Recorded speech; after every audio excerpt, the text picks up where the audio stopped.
nuwun nuwun kawula nuwun.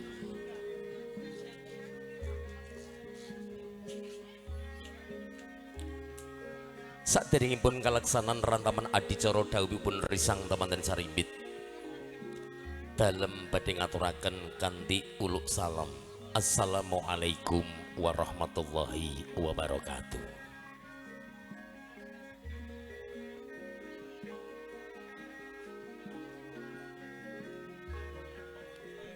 Panjenenganipun para pepundhen sepuh aji sepuh ingkang sampun pono ing pamawas lebda ing pitutur ingkang hanggung mastuti saha ingkang kinabekten.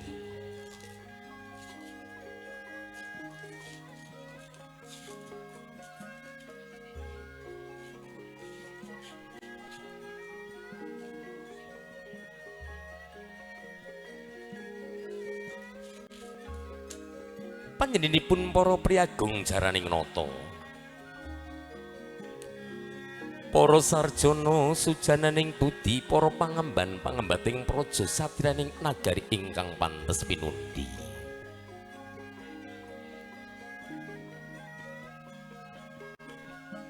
Langkung-langkung wonten ngarsa panjenenganipun para alim, para ulama, panjenenganipun para kiai, ibu nyai para ustad lan para ustazah ingkang tansah rinten dalu sumanding kitabing suci wahyuning Ilahi pinangka kiblating panembah ingkang satuhu luhuring budi.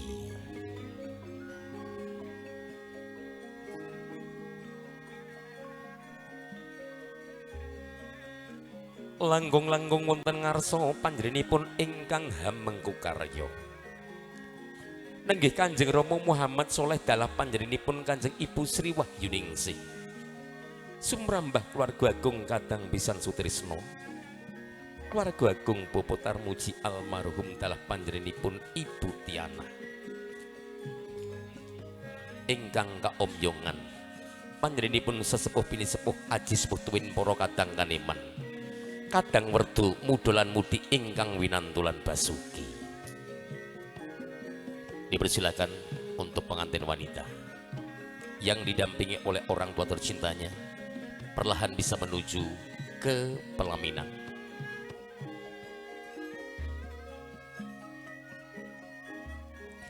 Saksampunipun paripurna pangadibusana ingkang sampun anggade asma kondang kalaka diva pelaminan ingkang sampun kepareng-parenipun ngrucat busananing risang temanten sarimbit miturut adat Widiwidana Surakarta hadiningrat ingkang sampun kajengkaraken saking panti pamondokan panti Palerman ingkang den apit keng Rama dalageng ibu kanthi lon-lonan yen to kacandra saben sepecak kandhek saben sepecak manoleh bebasan pindha singalupa ingkang sak mangki badhe kepareng hamapek rawuhipun keng Raka Garwa Ardian Tarmuji.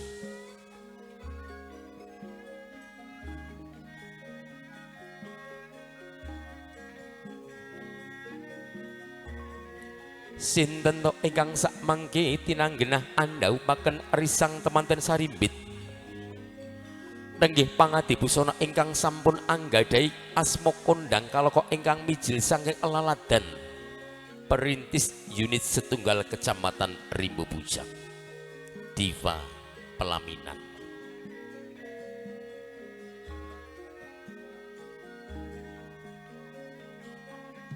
Lan sak sampunipun risang temanten putri piniji minggah wonten ing Sitinggil Binaturata ingkang den apit keng Rama dalageng ibu sak sampunipun kalenggakan wonten ing kursi gading dampar kencana mugia kepareng panjenenganipun Binagus Ardian Tarmuji mbok bilih sak mangke sampun kaapit keng Rama dalageng ibu mbok bilih samangke sampun jangkep kalian pangomyongipun mugi sakata kepareng kanthi lon-lonan lumebet wonten ing madyaning bahargian sageta piniji wonten ing sasananing panggih. setelah mempelai wanita, didampingi oleh orang tua tercintanya duduk di pelaminan. Dan setelah pengantin pria berada di depan pintu gerbang suasana pesta, jikalau sudah lengkap didampingi oleh orang tua tercinta beserta para pengomyongnya, dan setelah diambil gambarnya oleh rekan-rekan fotokomu, Jojo nanti dipersilakan untuk bisa diarahkan menuju ke area bawah tenda.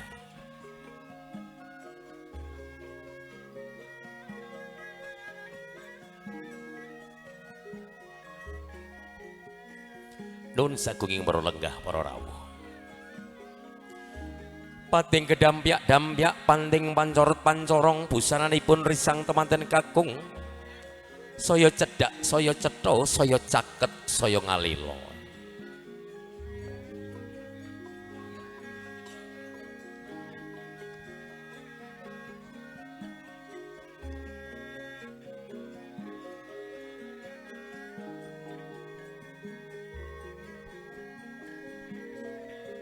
Sinten to ingkang sampun kepareng ambopong amondo, wujudipun kayu klepu Dewandaru Jayandaru. Nun inggih kadang kaneman ingkang kembar pasuryanipun, kanthi elon-lonan ingkang sak mangke badhe andherekaken tindak nyori sang temanten putri saged kepareng mandhap saking Sitinggil Binaturata.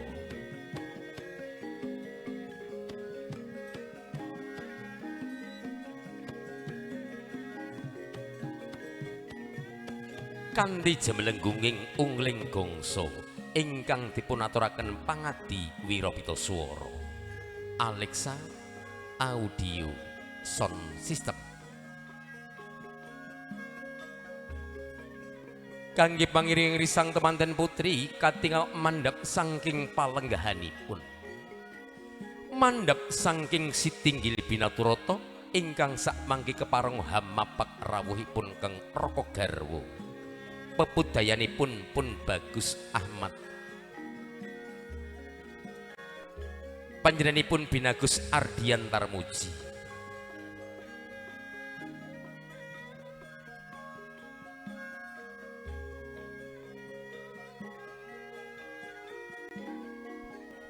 Dumateng sagunging para lenggah para rawuh, mugi sak mangke saged kepareng paring berkah idilan pangestu anggenipun risang temanten saribit badhe kaleksanan tumapak ing adicara daup. Dumateng pangringgo Wirapitaswara saged hangaturaken ungelaken salah setunggaling gongso kebukiru amargi risang temanten saribit badhe kaleksanan adicara daup.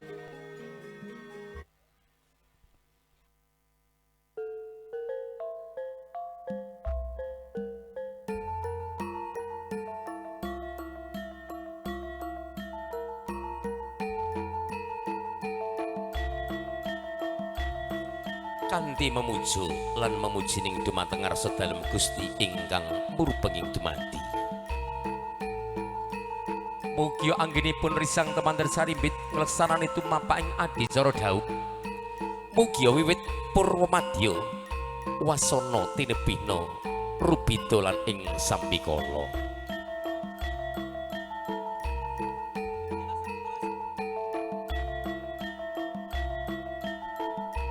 Risang temanten saribit ingkang sampun paripurna samya abebalangan,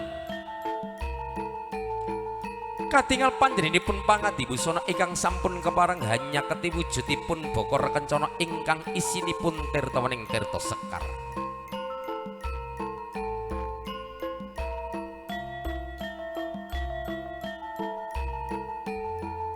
Ingkang sampun kepareng angrapal japa mantra-mantra umbul donga. Mugi rantaman adicara anggenipun pangadi busana ngleksanani upacaraning daup.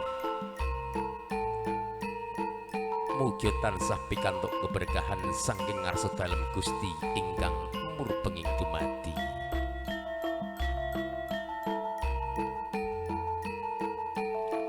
Sasampunipun paripurna risang temanten saribit den basuh kanthi tirtawaning tirta sekar, den wiji kaping 3 ambalan.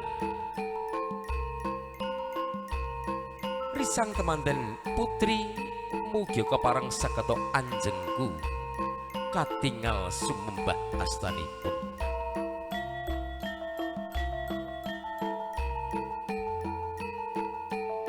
Ngaturaken sugeng rawuh Kang Mas. Ngaturaken bekti kula kunjuk Kang Mas.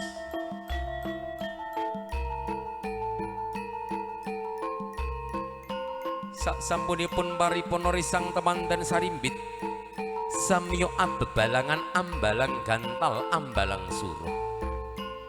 Ugi saksampunipun paripurna risang temanten sarimbit kabasuh tumangkeping astanipun kanthi tirta wening tirta sekar den wiji kaping 3 ambalan. Binagus Ardiantar Muji kepareng sigra hanggedruk wujudipun kanaan antiku padha pecah saknalika pratandha risang temanten sarimbit pecah saking panggulewenteng rama. Pratandha risang temanten sarimbit pecah saking panggulewenteng ibu saged manjing jeroning pribadi.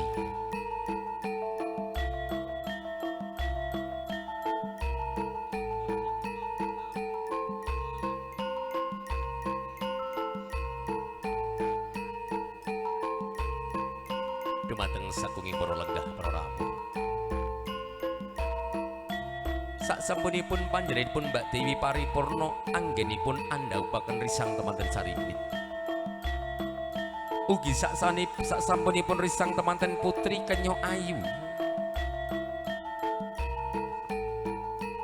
Inaratul Magfirah SI ingkang sampun kepareng ambasuh samparanipun Keng Raka Garwa pepudayanipun pun Bagus Ardiantar Muji. Menika menggah titi laksana adicara ingkang salajengipun. Mugi risang temanten sarimbit sageta kaboyong Keng Rama Dalageng Ibu kanthi elon-elonan malaksana piniji minggah wonten ing Sitinggil Binaturata. Kairing kanthi laras gending kodhok ngorek kangge pangiringi risang temanten sarimbit badhe kaboyong Keng Rama Dalageng Ibu minggah wonten ing sasana adimulya.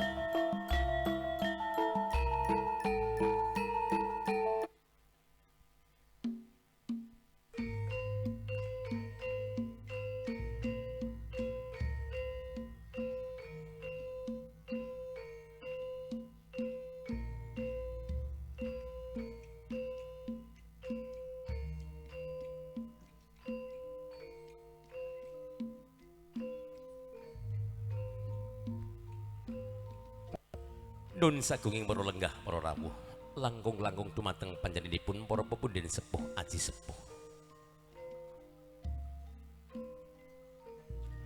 Sindur pinayang-pinayang kare tata tataning laksana ten wersa. Nurut jumbuh ngendikaning para winasih sarjana. Sujana ing awiyaji nempana ing maruta. Nenggih Ki Hajar Dewantara.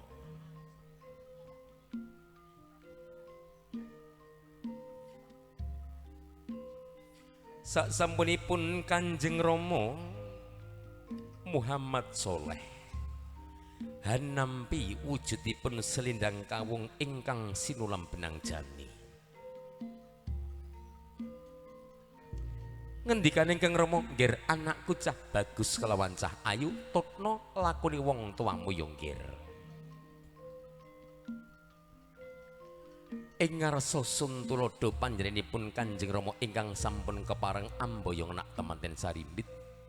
Ing madya mangun karsa madya ateges tengah risang temanten sarimbit ingkang kadherekaken panjenenganipun Kanjeng Ibu Sri Wahyuningsih pinangka Tut Uri Handayani.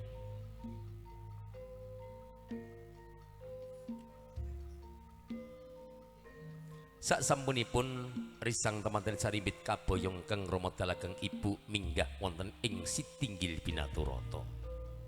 Kepareng Mbak Dewi saged hamar titisaken Mugi kepareng Kang Rama dalageng Ibu saged anglenggahaken putra putrinipun panjenengan wonten ing kursi gading dampar kencana. Setelah kedua mempelai diboyong oleh orang tua tercintanya menuju ke kursi kebesaran beliau berdua yang sudah dipersiapkan dari keluarga besar Diva Pelaminan. Dipersilakan nanti buatnya Bapak Muhammad Soleh beserta Ibu, mewakili dari Bapak Tarmuji almarhum beserta Ibu, untuk berkenan menduduki di samping kanan kiri putra putri panjenengan, dikarenakan akan dilanjutkan dalam satu rangkaian acara berikutnya, yaitu berupa acara sungkem pangabekten.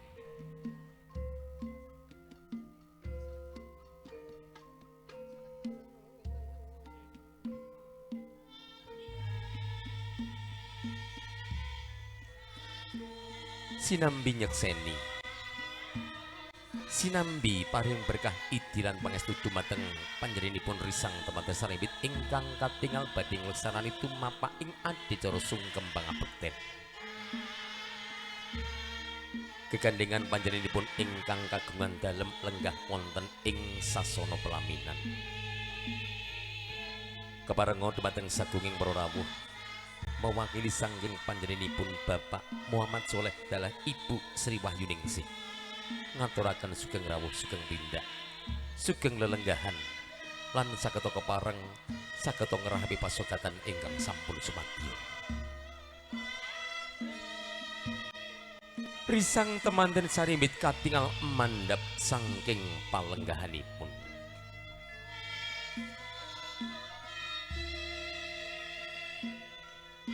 Mandhap saking palenggahanipun risang temanten saribit tansah katingal pangati-ati ngarak swan sungkem dumateng panjenenganipun Kanjeng Rama Muhammad Soleh dalah panjenenganipun Kanjeng Ibu Sri Wahyuningsih.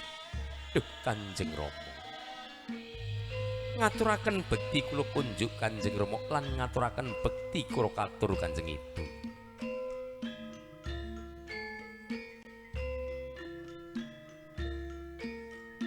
Nggir anakku cah bagus kelawan cah ayu. Rumangsa kadodok rasaning atiku nggir dadi wong tuwa aku eling jaman cilikanmu sliramu tansah tak leliting saiki tumekaning dewasamu. Ngerti sejatining urip lan ngerti bekti marang wong tuamu nggir. Bungah rasaning atiku nggir tak tampa bektimu marang wong tuamu anakku cah bagus kelawan cah ayu.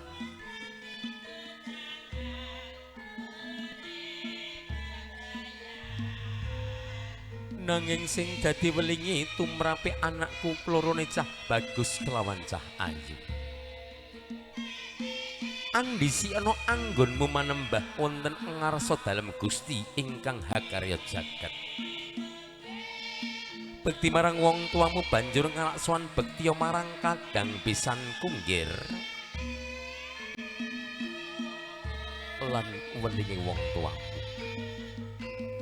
Ojo sira bidak-bidake endi wong tuwa lan endi mara tuwa nggih.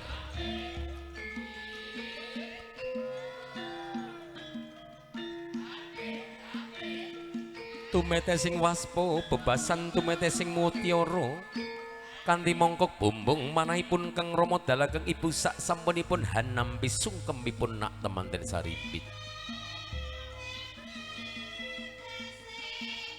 Panjenenganipun Kanjeng Rama dalah Kanjeng Ibu yen to kacandra sak menika katingal kayata paribasan kajugurukan wukir sari kablebekan segaraning madu. Sak sampunipun hanampi sungkemipun nak temanten saribit, sak sampunipun mangertosi putra putrinipun sak menika sampun katingal dewasa ingkang badhe lumebet lelumban gebyur wonten ing bebrayan agung. Mugi kanthi berkah idilan pangestu saking panjenenganipun tiyang sepahipun kekalih. Mugi risang temanten saribit sak mangke tansah dadosa keluarga ingkang rembaka. Keluarga ingkang tansah katingal atut runtut. keluarga ingkang agung, keluarga ingkang samawa.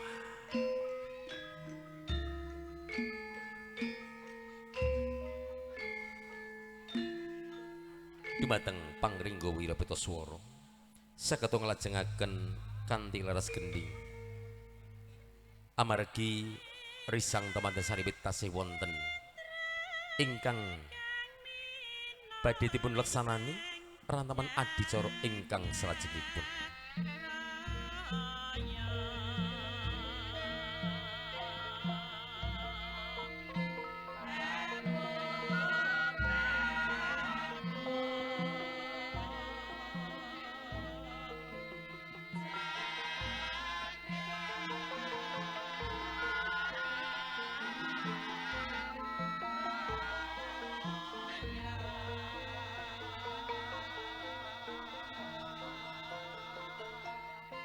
Kanthi jemelungging ungling gongso ketawang Sri Nalendra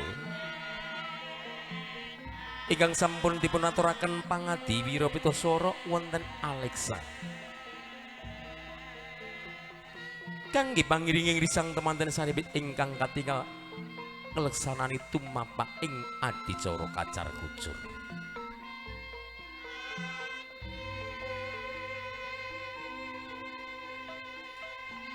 Ngaturaken gunging manuwun dumateng panjenenganipun sagunging para lenggah para rawuh.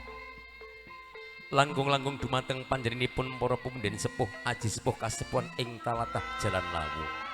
Sumrambah sagunging para lenggah para rawuh samudayanipun.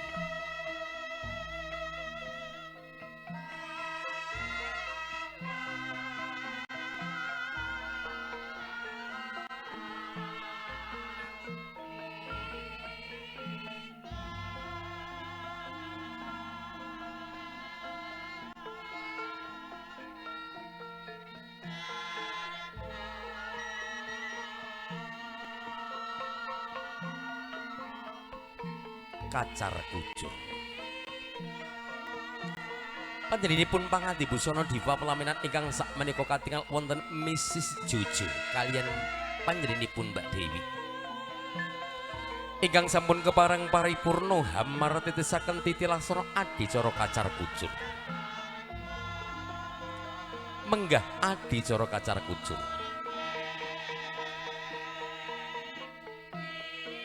Kacar kucur adalah bahasa Jawa. Sedikit boleh kami ceritakan di hadapan Bapak dan Ibu sesepuh bini sepuh relasi undangan, bahwasanya dalam acara kacar kucur yang tengah kita saksikan di pelaminan, setelah Mas Ardian Tarmuji menikah dengan Mbak Inorotul Magfiroh SE yang tengah sah menurut agama dan sah menurut pemerintahan. Status Mas Ardian Tarmuji sekarang sudah menjadi imam keluarga dan sekarang sudah menjadi pimpinan keluarga. Sebagai pimpinan keluarga dan sebagai imam keluarga mempunyai rasa tanggung jawab yang sangat luar biasa. Salah satunya adalah memberikan nafkah kepada sang istri tercinta. Saksampunipun paripurna risang temanten saribet ngleksanani tumapak ing adicara kacar kucur. Menggah kasusul titi laksana adicara ingkang salajengipun risang temanten saribet katingal rantaman adicara dahar klimah dahar walimah. Risang temanten saribet paripurna ingkang tansah samya adedulangan. Kang raka saged kepareng andulang kang garwa. Semanten ugi kosok wangsulipun keng garwa ingkang sampun kepareng andulang keng raka. Titi laksana adicara ingkang kados mekaten saged dipun wastani Kembul Bujana Andrawina. Kedua mempelai saling memberi, saling asah dan saling asuh, saling melengkapi. Dua insan yang berbeda sekarang sudah menjadi keluarga utuh melalui prosesi akad nikah yang tadi sudah kami sampaikan sah menurut agama, sah menurut pemerintahan. Mudah-mudahan dua insan yang berbeda Jikalau berkenan saling menyadari kekurangan masing-masing dan berkenan memberikan apresiasi kelebihan masing-masing, insya Allah perjalanan panjenengan dalam membina rumah tangga insya Allah berkah barokah, bahkan sampai maut memisahkan. Berkat doa restu dari panjenenganipun Bapak Ibu sakuning para lenggah para rawuh. Saksampunipun paripurna risang temanten saribit kelaksanaan itu mapak ing adi soro dahar kelimah dahar walimah. Kembul bujono ondrowina unjuk antirta wening tuwin bedah ingkung sajaipun sampun kapiarsa. Mekaten menggah upacaraning dawuhipun risang temanten saribit awit jengkar saking panti pamundukan panti pelaremang ingkang sampun kadhawuhaken kairing piniji wonten ing kursi gading damar kencana adicara sungkem pangabekten kacar kucur dahar kelimah dahar walimah unjuk antarta wening tuwin bedah ingkung sajaipun sampun paripurna. Bupilih wonten kirang tatas tijing basa, bupilih wonten galap gangsulipun anggen kula matur ingkang kirang nuju prana. Ing mriki kawula agunging sih samudra pangaksama. Nuwun nuwun nuwun kawula nuwun.